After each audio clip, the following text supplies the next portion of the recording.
I was having a root beer to soothe my sorry soul. And there was a woman sitting kitty corner behind me who was talking to these two men in really bad brown suits. And when they got up from the table, I could hear her, and I was watching a little bit every once in a while without staring. When they got up to leave, these two men basically almost bowed to her. Like they did the almost bow. And she was just looking at a book and not paying attention. She didn't say thank you. She didn't say goodbye. She didn't acknowledge them at all. And they left. And I went over to her and I said, can I know who you are and how you just did what you did? Because this was right after my bank experience where I felt like so small and so dumb. And she said, oh, honey, hi, sure. I'm Madam Muna, and I'm spanking these very famous people and some of the dignitaries in your city. I am so stoked for this conversation today. I met this amazing chica through Night Owl Nation, and I loved her from the start. Talk about high vibe. She is an award-winning mindset, relationship, and leadership strategist and keynote speaker. She is an expert at shaking things up in the most beneficial and purely positive way to help you to uncover what you need to know to develop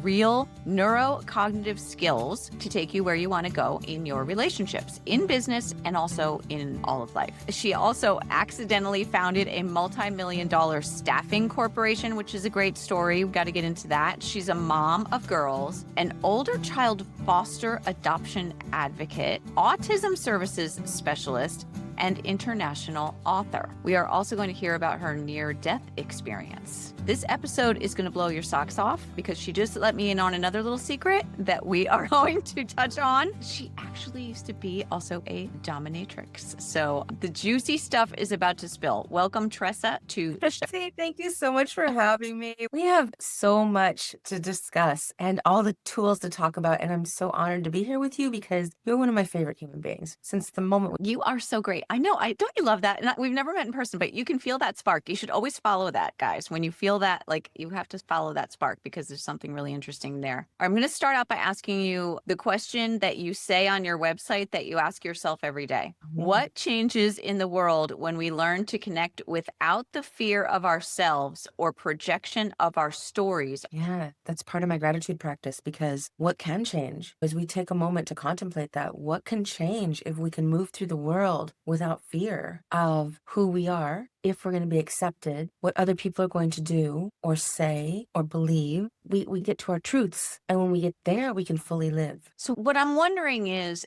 do you always get the same answer every time you ask yourself that question? No. Because there are some days when it's hard to get to that place. There are some days when it's emotional flooding, it's anxiety, things are intense, things are going down, life is changing, death is happening, life is beginning, all of the things. We live in cycles and cycles inside of cycles. And so when we get real, then we can have responses instead of reactions. And so part of the reason for that question and a gratitude practice together is so that we can get to the truths of us and understand more clearly what our options, our choices are, so we can respond in the highest good and not react from a pattern. How can we become more aware when we are projecting rather than tapping into the true self? I believe it takes practice. And I know from doing this work for 30 years now with all kinds of people from all strata of socioeconomic status and being seen, right? So some people are very seen in one way. So the people that I work with who are high profile, people who are actors or actresses or have a big name. It's a facet of them, but it's not their whole selves. And so a lot of people who have a high profile really fight to keep their private lives private, because when the rest of us see that they're human, we might not be interested any longer. Oh, wow. Yeah.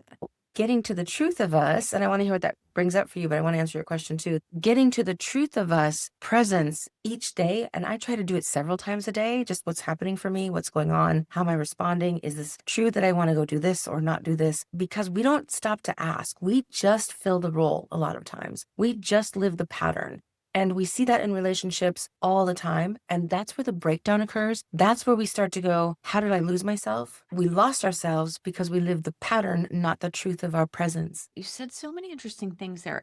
My first question that popped into my head when you were talking about high profile people being afraid of being human And I was thinking, are we all afraid of being human? Are we all playing a role somehow? Good question. I think that's worth a pause and a breath for everybody to consider their own answer. I can't answer that for everybody. I can say that for me, and I want to hear your answer to this too. For me, yes, I am a mom. My daughters and I adopted each other in the health and human services system in foster care where they were 7, 9, and 11 years old. So I'm a daughter, I'm a mom, I'm a partner, I'm so many different things. And how are those roles supposed to show up? And it's one of the reasons when I do keynotes, I do an interactive experience of connection, because immediately we have judgments, and we also think that other people are judging us based on our judgments of ourselves or what we've heard from other people. So it's this constant, we have thousands and thousands of thoughts that go through our mind every day. And research has proven that most of those are negative. So if we can get in front of at least some of those and have choices and not just bombard ourselves with a cascading waterfall of negativity that tells us we can't, we shouldn't. Because look at all the people who will stand in line to stand in line. So true. That it's interesting you bring that up because I just wrote a whole newsletter on the idea of belief. I came across this quote, which I thought was pretty brilliant.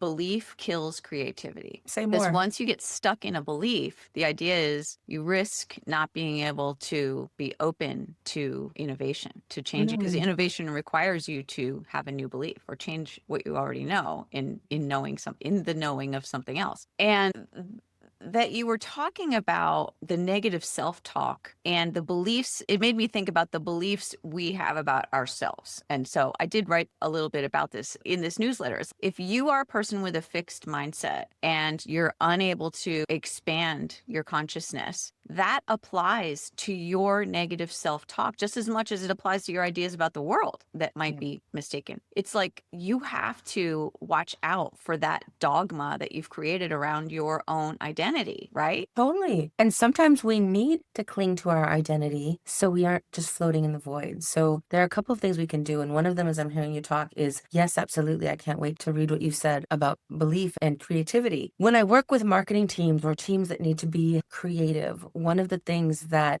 we always do, because it's come up for 3 decades now, is we have to establish trust. So trust is not a foundation. It's not the floor level. Trust is the pinnacle, the peak of a pyramid. So if we look at a pyramid that's divided into sections, the ground level is presence, right? We get really present and we have our feet on the ground and we're breathing through and we're noticing that we can breathe through the crown of our head, the palms of our hands, the soles of our feet, wherever we want to. We breathe through, we get present, however presence works for you. And then the next level, the thing that's on top of presence that has to be built on presence, is emotional safety. So we have emotional safety built on presence. Now, presence, when we're fully present, we can get safe, we can have safety, we can trust because we're here and we can handle whatever comes up in the relationship, in the conversation between us. So this is a lot of my actor friends have said, oh, this is a lot of what doing more spontaneous things is, so that you trust that the person that you are engaged with is going to be a yes and, okay? So be emotional safety on a creative team. Then on top of that, so you have your presence, your emotional safety, and then you have curiosity, because now and only now do you have the function of being able to play, being able to guess, being able to be wrong, because you have emotional safety. We got you, I've got me, and we've got you. And presence, because presence is never going to let us stay. When we have presence, we have choices, not reactivity. So we have presence, emotional safety. Now we have curiosity, and we can get playful. We can lean in. We can stand on our tiptoes. We can fall over. We can guess and be wrong. We can be expansive.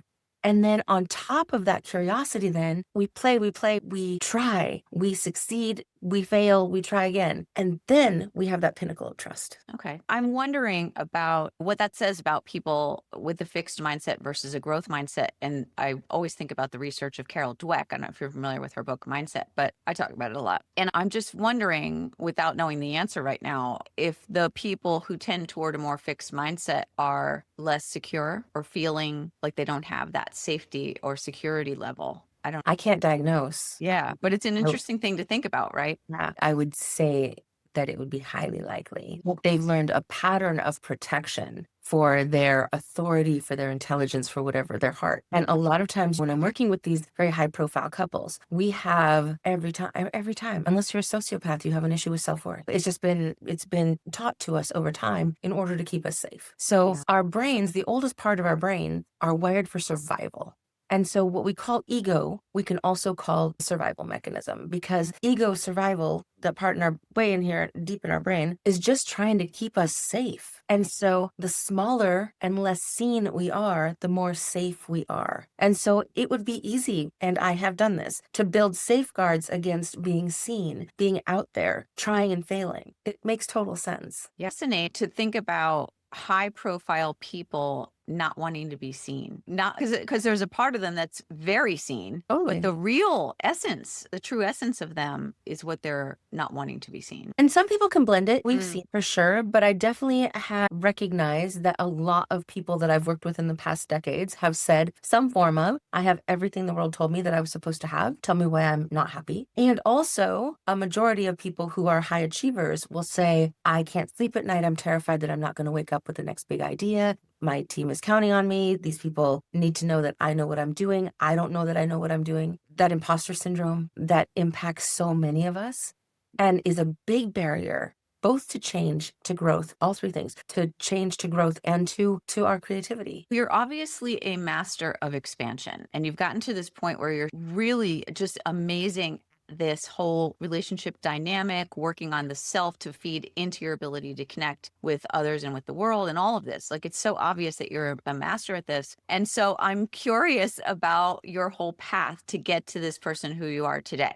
And I know that you talk about this agency that you accidentally stepped into, this $1 million agency. How many of us would not love to accidentally step into a 7-figure business? So let's talk a little bit about that part of you, that because what we're talking about, it seems so, it's the creative part of you, this part. And it's even a little bit like, it's not woo, but it's like a little bit spiritual. It's a little bit like tapped into these universal energetic concepts, as well as the science of neuroplasticity. But there's also this businesswoman in you. So let's talk about her a little. Okay, this businesswoman in me is, I always say, I've been accidentally successful because I've focused so hard on helping people. And so it's worked in my favor. It doesn't work in everybody's favor. When I started out, I wanted to be able to provide ancillary medical services to people who are more than 3 hours away from a major healthcare center. And that came from growing up in very rural areas, watching my mom, who was an occupational therapist for 50 years, serve all kinds of populations, from Stanford, where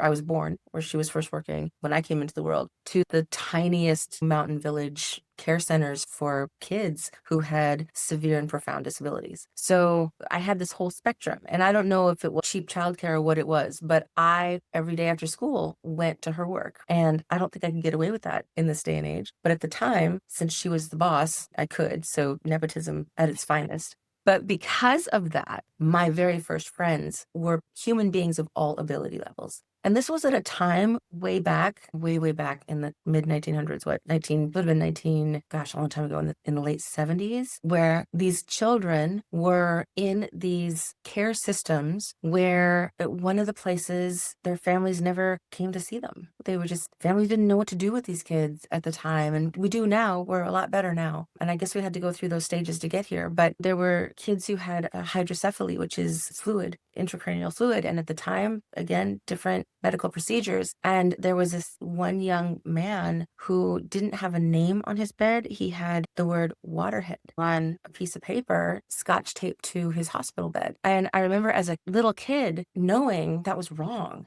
And so I telepathy communicated with him. Like, I would just hang out with him, and and I know medically that the brain responses weren't there, but I know that soul-wise they were. And it's just, my upbringing was that. I had kids around me who were brilliant and like excelling in sports and school and all the things, and also kids around me who were not and could not. So one of the things that is still really important to me, that the better humans we can be, the better world we can have. And so that's what I've always been striving for. And the fact that I could make money for myself and other people doing that was still mind-blowing to me. And I've had to learn business as a catch-up tool along the way and hire the right people, because my interest is not in the tally. My interest is in the successful help for people. So you created an online platform. Is that what it was? Back then, no, it was in person. And Okay. I hired therapists to go out and see people. Okay. I got them cars, did all the things. And I was not a good leader at the time. I was one of those bosses who I thought that everybody would be successful because I hired the best of the best. I told them they were the best. I appreciated them. I supported them with whatever they needed, I thought. But what they actually needed was my presence. And I was a worker bee in my company. So I was out the door at 4 o'clock in the morning. I was home at 11:30 at night, and then out again at 4 o'clock in the morning. I was working 7 days a week, sometimes sleeping on the floor of the places where I was working. Like, it was insane. And I didn't have the balance that I needed. And then my husband at the time wanted kids. And I was like, why? I just want a loft in a big city and I want to build empires, but loved him so much. And we hadn't talked about kids. I just assumed it was pretty evident that I just didn't have that genetic, beautiful trait, that I was just going to do startups for the rest of my life, whatever I was going to do, whatever was exciting and needed in the world. And so we went on this journey. I went on this journey of, how do I serve my relationship and myself and be in this marriage and this man that I love and care about? And I'm a fixer. I'm a solver. We went down the route of trying to get pregnant, and I knew I wasn't going to. I've known since I was a kid that I would adopt, but I was willing to try. I took the Clomid, terrified of it because we don't know the long-term effects of it, or didn't at the time. Ended up not getting pregnant. And in fact, my OBGYN said, there's no reason for you to not be pregnant. Other than that, you have a hostile uterus. And I was like, whatever that means, I agree. And what a scary term to throw at a woman who wants to bear children. Wow. If I had that need, that emotional need, and was really wanting to have kids, that would have been devastating. But at the time, for me, it was just an affirmation. So went on the journey of adopting, thought we were going to adopt a baby, ended up adopting 2 half-sisters, 2 girls, amazing girls who had been in the system for several years. And it all clicked. And then later on, we adopted our youngest daughter's best friend. So it just all, like, my whole life has fallen into place in the way that, having had a drowning death or near-death experience at 4 at Santa Cruz, and having experience at that time of all communication, like all conversational communication, and hearing as I'm watching my body be revived on the beach at 4, you have work to do. And I hear that voice in my head every single day. And I have confused it hugely through my life by having 3 and 4 jobs at a time, by just thinking that you have work to do meant work. And what I understand now, and what I've understood for about the last 10 years, is that you have work to do has nothing to do with dying. Other than that, the work is about fully living. Wow. Can you talk a little bit more about the NDE? Yeah. What do you want to know? You're at the beach? Yeah, I'm playing at the beach. My mom just had my brother a few days earlier, so she's carrying him. My dad, who's got some pretty significant Korean War friendly fire injuries from his shins up through his abdomen, his chest, and his brain, and had a metal and Velcro brace in his shoe, like my whole life. And he had planned to be an Olympic diver. He was training to be a diver when he went into service, was drafted. So he's fishing. It's like a family day in November at Santa Cruz. And I move my pink plastic bucket from here to over here, and I slip off the sandbar. And to me, I know it wasn't warm, but it was like a warm hug. I don't remember being scared. I just remember these amazing colors that I've never seen since. And I've back in the day, I was at the festivals with the festival painters. And if you were going to see them, you'd see those kinds of colors there, but I've never seen them since. And I don't recommend looking at death as an option. I do understand that this was a really special experience. And when I asked my mom about this, it was just 10 years ago, honestly, as I was starting to write more. And she said, "You remember that?" She said, "Do you remember being face up?" I still had my Disneyland hat on. It was orange and yellow and white, and said, like, the happiest place on earth. So I still had that on. I was wearing a white hoodie sweatshirt of my mom's that she had pinned, like safety pinned, black Snoopy ears and a black Snoopy tail. And I had this little black and styrofoam Snoopy nose that she made for me. So that was left over. I wouldn't let her take them off from October, a month earlier, for Halloween, because I loved having them on my sweatshirt. And these fuchsia pink polyester shorts that were and she said, I came around next to her in a current, face up with my eyes open. And when she saw me, she knew I wasn't breathing, and she called my dad. He dropped his pole and came running over, got into the water and pulled me out. And that part I don't remember, but I do remember watching him. I was over his knee. He had one knee in the sand. My head was kind of hanging off the back of his knee, and he was doing compressions to get the water out of my lungs. I remember watching the water drip down my fingertips and into the sand from up the beach, and watching and feeling then the water come out of the side of my mouth, hearing "You have work to do," and then standing up, and people around, a small group of people around, were like clapping and doing the sign of the cross and saying congratulations to him and things like that. And just recognizing that everything had changed, but I didn't know what. Wow. Did you feel the weight of some kind of responsibility after that experience as a child? Every day. What does it mean that you have work to do? What does it mean that I have work to do? At 4 years old, what does it mean that I have work to do? What does it mean that I have work to do? And now I can hear the slugs screaming when my aunt pours salt on them. What does it mean that I have work to do? And now I can see people's soul movies. And I can't talk about it. I can't talk about the fact that nature teaches me growing up by the river in Montana in one of our moves that the relationship of everything. And that if I have a pain point in my body, there's a secondary pain point if I get really present and pay attention. If I press the primary and secondary pain points, they both go away. And then a book falls off the shelf in my Catholic high school years later about Eastern medicine describing the same thing for pressure points. And I'm like, oh yeah, that's what the river and the grass on the side of the river taught. So my life has been magical, but nobody else was talking about this stuff at 7, 8, 9 and older. And so I thought I was a freak. I thought I was crazy. And I've always had just this understanding of how communication works. And because of all that, I believe. And I grew up in a home with one stable parent and one very unstable parent in addiction and violence. And being outside a lot, being raised by the mountains at that kind of formative time from like 7, 8 years on, like for the next 5 years, was such a gift, such a huge gift. And the understanding from one of my, I'll call it an epiphany, because there was a time when I was going to make some changes. I was like 8 years old and I was picked up by warmth, and it was the same warmth that I felt in the ocean. So I was picked up by warmth, and all I heard from all around me and inside me was, you will be all right. And in that, first of all, I thought all of us heard that at 8 years old, or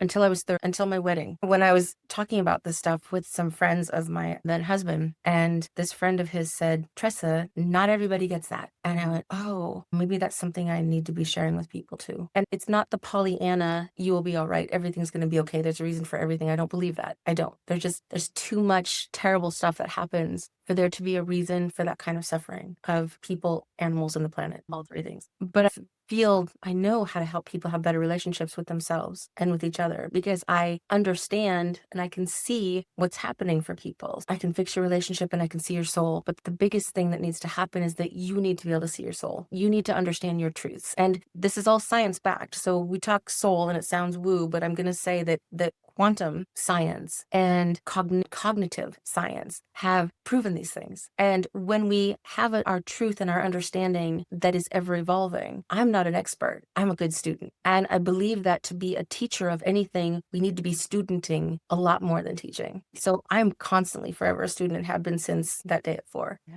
Just curious. And so I walk the world in a lot of wonder and awe, but I definitely have caught myself at times with that negativity spin in the pattern of just getting things done, just going to work, just making the money, just whatever it's been. And so it's the human experience of this much larger and more true reality. Wow. Okay. Very interesting life you've lived. I'm just awestruck. And I think it's really interesting the way an experience like that, a profound experience, can change. It's like it almost changed your consciousness. It changed something about your makeup, your spiritual makeup, or your, I don't know, maybe your physical makeup, maybe your DNA was changed in that experience. Is this what allowed you to communicate with the boy with the hydrocephalus? Yeah, I believe so. And you know, how much of it is make believe in what we want to hear or have happening, and how much of it is really happening. And the way that I discern that, and I think a lot of us discern, is it's not my voice. And years ago, would we have been considered crazy and been institutionalized for knowing more than we should know? But I will tell you that very consistently, I know way more than I should know. And when I am listening and I hear, ask that person about the nursing degree or whatever it is, and I ask pretty much all the time, that person will say, how did you know that? And then we get to have a conversation and they get to have choices. But it's not just me. It's not just being in my presence. It's being fully in our own presence and our own truth and listening for ourselves. We all have this ability, have to have an altered state physically or mentally. We all have this ability when we listen, but we became afraid of listening and hearing the truth of ourselves because a lot of times societal norm is not soul truth. I wonder, sitting here wondering, I just saw this video of a little girl who was talking about a past life. And I think the idea that when we're young, like 4 and under, that we're closer to the other side and can sometimes remember our experiences beyond this life that we're in. And I wonder if when you're a child and you have a near-death experience, or even at any age, when you like leave and come back, do you get access to some kind of data, some kind of information? Can you again remember what you forgot? What do you think about that? I honestly don't think it's access. I was talking with my dog and my rabbit before my drowning. We were having full conversations. Is that a kid? Is that real? What I know happened for me is that it's not that something's unlocked. It's that the truth is so clear that you can't put all of the shields over it in front of it that we learn. So the truth is more real than what's real. We live in this 3-dimensional life, and there's so much more accessible for us. And even the government has studied this. But I have had too many experiences of knowing people's truths and being able to reflect highest good of all involved. And when people have that reflection and they go, whoa, that is true. I have been not living my truth in order for these people to live what they think theirs is. What shifts when we say, okay, my truth is that I can't live in the city and function fully, or whatever that is. And I'll take that as a small example. And it's not true that we should be able to live anywhere and function ultimately. It's just not true. We have geography that speaks to us, that moves through us, that makes us feel part of it and alive in good ways. So if I know that living in the city is not for me, and I live in the city in order to be the power couple or raise my kids next to the good schools or do the things that I've heard I'm supposed to do, then I am denying the truth of me, and I might not ever know what opens to me when I listen to my truth. And it's not some metaphysical woo, it's the truth of our own knowing and our own needs. Yeah. And a lot of times those are in opposition to what people have told us is right for us. Yeah, very interesting. Part of the concept of belief, I think, is what you mentioned, the quantum mechanics, and the idea that for something to be true, you need to have an observer. For something to exist or be a reality, a potential in reality, that it has to have an observer, the observer effect. Yeah, say more. I think when we decide what are our truths, or we get to a point where we're doing what you described as having learned things from others and from our environment and things like this, and maybe that isn't our ultimate truth, capital T truth inside, but we observe that about ourselves. So it's almost like we have these layers, these masks that are our layers of observation about ourselves, and that they could be peeled away so that we could see ourselves in a different way. You literally have to see. Quantum physics says you have to see yourself in a different way to be, and then you are different. So transformation. Yeah, it's like any good marketing, right? The no trust. We just haven't applied that to ourselves. We've let that dictate how we comprehend and feel belonging in the world without the original belonging. Yeah. So when it's a sticky wicket as far as people can sell us anything so that we can feel the things that we've been told that we're supposed to feel or look like or whatever that is. And I will tell you that in this, because of how I've had a very magical life and I've had very magical people around me, and not just magical, but brilliant and kind and real in their own ways. But I got 2 degrees to cover it up. I got all the certifications. I was a consultant and I was all the things to not have to talk about what compels this or what fuels this, which is the truth of presence and the truth and trust in love beyond love being what we're here to do, and to be in service either to other human beings, animals, the planet, or some combination of those, or all 3 of those. And time and again, that's what's been proven true to me as I've worked with people all over the world. It's so simple that our minds don't want it to be not a process that we have to work and strive, get fatigued and drain ourselves over in order for us to feel like we can receive, can be the truth of us, which is this like amazing love. And is everybody on that path? Absolutely not. We see that in our world. When I got my license back for speech pathology, because I'd given it up when I was consulting years ago, but when COVID hit and the airports closed, and I was supposed to go over to London to Oracle to do some work, when the airport closed, I was leaving a speaking engagement in Minneapolis. And I went, oh, I've got to figure out something else to do. And it came in right away, get your license, be of service. You know how to work with tracheotomies and ventilators, be of service. So I went, okay. And a process of getting my license back that should have taken months or several weeks took 45 minutes and a couple $100. Yeah. Like on the phone, I was told by my licensing body, oh yeah, we can do that for you right now. No problem. Just get caught up on your continuing ed and pay us this money and you're in. And I had a recruiter call me out of the blue. I was walking into the post office. He ended up being a good friend in it. He's a nutritionist and like all kinds of things. Out of the blue, out of an inquiry I'd made a decade earlier. And he was like, hey, do you want to go back to work? And I said, sure. So he placed me in this nursing home in Piedmont, California, which is in Oakland, in a really nice area of Oakland. And this nursing home served only people who were unhoused, primarily low income unhoused. So at that time, I got to be full frontal with people who, the story again and again from these people who were in the nursing home with no one coming to visit them, with addiction, with homelessness, with all of these things. The story again and again was when I was 7, when I was 3, when I was 4, when I was 16, when I was 12. This person who was an adult and that I trusted or that I relied on told me that I was worthless, that I was stupid, that I was never going to amount to anything. And it might have been because there was like an argument or a room hadn't been cleaned or something. And somebody said to them one phrase or one sentence that they carried with them. No matter how successful they got, they came back to this place of not.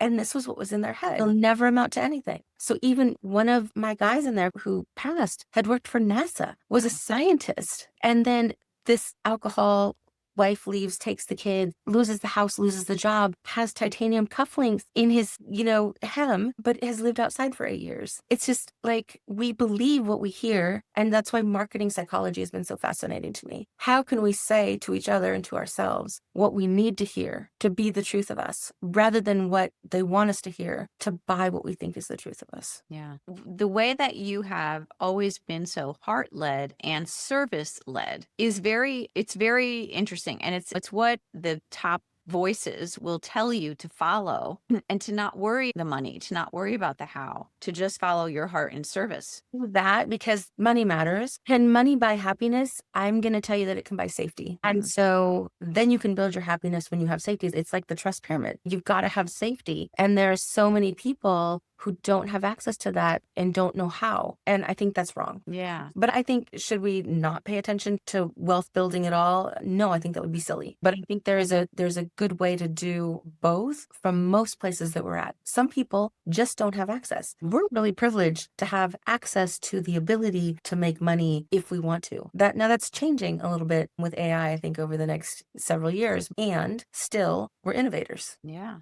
It's fascinating. So how did your time as a dominatrix tie into being of service to others? That's a good question. So first I want to say, because I don't bring that out very often. Bringing it out. It's really interesting. Pre-pod, it's foundational for me. And let me tell you why. I had no concept of what a dom was. I was doing graduate school in the Midwest, happily, merrily going about my life in a small town that just had fast food places and a bowling alley, that kind of thing. And I wanted to start the staffing company. I wanted a bank loan of like $30,000, not a big deal, to get cars for my people so they could travel to these other areas and have a small office. I didn't think that was a big ask. I already had people lined up and contracts lined up and things were looking really good. And this middle-aged banker, male, said, "Let I can't possibly loan you my bank's money." And I was in shock. The air left my body. There was no oxygen in the room. And then he said, and this was in the background, he said, "But I can take you out for drinks to talk about it later." Now, at that young age, just getting out of grad school, I didn't hear the innuendo in that at all, but I heard no, and you're stupid.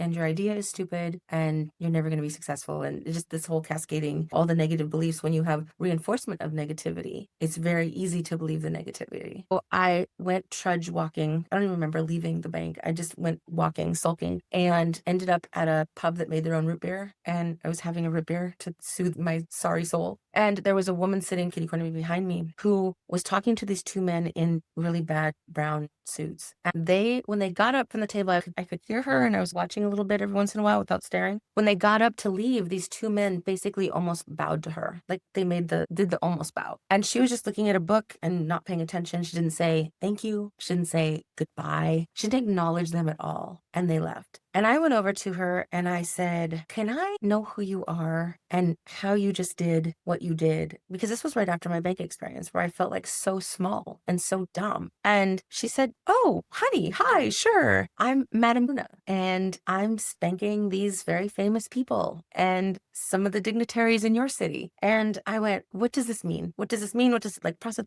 And she says, I'd be happy to show you what I do. In fact, she was wanting to retire. She was 65, 67, lived in Texas. I took a day job in Texas. I call it my day cover job, where I was getting to work with kids in speech therapy, which I love doing. The whole cognition piece and the whole like belonging for kids is absolutely hard. It's still one of my favorite jobs. And then at night, I went over there to learn this dominatrix thing. So not having any roadmap, I show up at her place and it's a double wide trailer and I'm terrified and I think I have the wrong place. But no, she's there in a little vinyl skirt. And she takes me through her trailer to a garden shed with green turf on the walls and all these implements. And she proceeds to tell me that this very famous person is coming, and none of the famous person we know about now, but this very famous person was coming at 9 o'clock and that she needed to go. She had another appointment. So she left me there. And I'm sitting on this sawhorse covered with red vinyl pleather and not knowing what is going to happen. What am I supposed to do? I'm just like sitting here looking around. I have no idea how to use any of these things. So I made it up. So this very elegant man shows up and I make up everything. And I'm doing this from a power standpoint. I'm reading his soul movie, and he ends up outside on the lawn, naked, on hands and knees, howling at the moon and crying. And then I take his clothing out to him and tell him to leave because I don't know how this ends. I don't know how, like, he leaves the envelope offering, the legal way you say it, on the table inside, and he leaves. And I have a deep understanding in that moment that A, I have no idea what's going on. B, I'm never going to be touched by any of these people. And C, this is about power and how we use power and how we see ourselves with our power in the world. Because what this person wanted was humiliation. And what he actually needed was understanding how to use his power. Now, domina can be done so beautifully when it's done well. I didn't know how to do it well. So I had to make up the next best thing. And I think there's a lot of unhealed domina and submission going on out there, because true submission is voluntarily our own power, our own decision making to somebody else because we trust them deeply, not because we're afraid of them. But that's what a lot of unhealed trauma serving as domina looks like.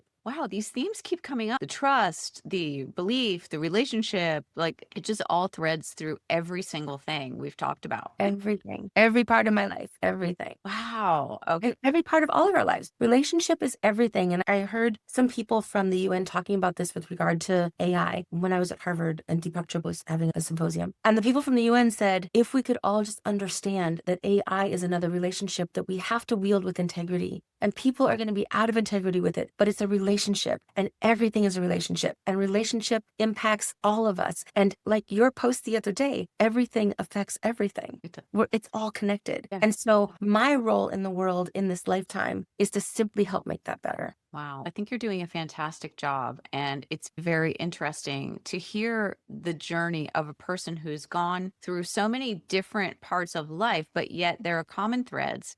And you get to the point where you have these realizations about the nature of reality, about relationships, about consciousness, and you're able to really actualize that now in your work with people in relationships. And it must be very rewarding. Yeah, it works 100% of the time. It works 100% of the time. When we come to the table, when all people, I work with boards and companies too. When we come to the table and we earnestly want to have change happen, we don't want to keep doing the same pattern and getting the same results. We can change it. We just need to know the tools. That's all. Yeah, we can change it, and it can happen quickly. Very quickly. Yeah, that's That's one of the things that I love about it. And it's kind of more masculine, but talk therapy is great. It has a definite purpose. I'm not a therapist, but I want things faster. I'm an instant gratification girl. So let's get to the heart of it. Let's figure out what it is. Let's see it so we can't unsee it. Let's decide which patterns we're not going to follow through on and decide how we're going to replace those, what those new patterns look like, and practice that. Yeah, because having work to do and doing hard work doesn't mean that you're toiling away for your entire life. It means the work could take an instant. Right. And not everything has to be a process. In fact, the best parts of us, the best parts of life, the best parts of our truth are not a process. It's just a knowing, a listening, and a presence, being present. I love that. So I always close the episode by asking my guests, what is your biggest lesson and your biggest blessing in life? Biggest lesson is that we rely on relationships for our life, and the biggest relationship is with ourselves. And the biggest blessing, I love the blessons. Biggest blessing is the truth of us, the truth of us. Beautiful. Thank you so much for sharing all of these beautiful parts of you with us today. And I just feel extremely privileged to have met you, to know you, because you really are just such an amazing, beautiful person. People should go and look you up. They should look at your beautiful website. Your website, so well done. It's beautiful. So tell us, where's the best place for people to find you? Right now, you can find me on all the socials at Tressa Yonekawa. I'm on LinkedIn and all of them. And the website is epicoto, EPICOTO.com or TressaYonekawa.com. Beautiful. Thank you. Thank you. See. I hope you enjoyed this episode of the Blessons Podcast. Please share it with someone you love and follow me on Instagram at Mitzi Ann Campbell, or check out my website, mitzicampbell.com, to see all the amazing things that I'm up to and find ways that you can be involved. Love you. Have a great day.